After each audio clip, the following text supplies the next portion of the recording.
This week's parsha is when everything goes downhill.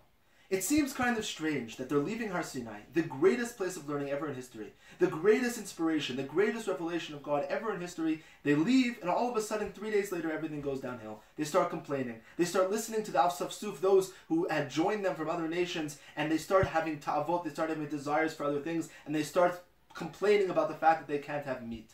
Now, how do you go from the most inspirational, spiritual place in the world to complaining about meat and complaining about my desires and my carnal things in one moment? What went wrong? The Kli Yakar has incredible insight on this. He explains that if you notice, there's a nun, there's an upside down nun, something unique in this week's parsha, upside down nuns that face outwards as opposed to inwards, in the opposite directions, that separate between leaving Har Sinai and all of the troubles that happened throughout the rest of Sefer Bamidbar. He explains that if you look where the nuns are facing, they're facing away from the words Vayhi bin Sa'aron, away from the words that the Aron, the Ark of God, is going forth, and towards the words Hamachane, the encampment. They're facing away from the Aron, away from the Ark, and towards the Machane, and towards the people.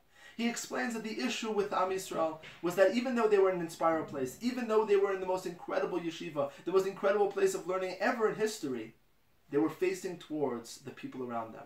They weren't facing towards God, and they weren't facing towards themselves. They were facing towards everyone else around them. He says this is the biggest hindrance to growing in spirituality you could possibly have. When you look around and you say, how can I become more religious in their eyes? How can I do this in their eyes? How can I get more honor? How can I grow in a standard that is expected based upon the people around me and not based upon my relationship with God and not based upon my own spiritual growth? That's what hinders real Torah. That's what hinders real religiosity.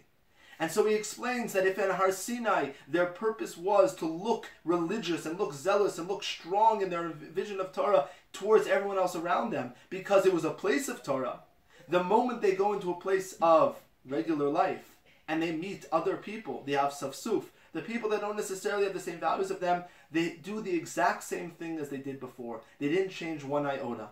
They were still people that look towards others to see what is legitimate and what is the right path. And therefore, once the Suf, once the people around them have desires, so too they hang on to those desires. Nothing changed. Their mindset was still what looks good in everyone else's eyes, as opposed to how can I grow my spirituality. Religiosity and connection to God comes from self-improvement, from self-understanding, from self-introspective, and from a genuine reaching out towards God, and not by trying to be like everybody else, not try to go with the flow, and not in order to gain favor in the eyes of those around us. Shabbat Shalom.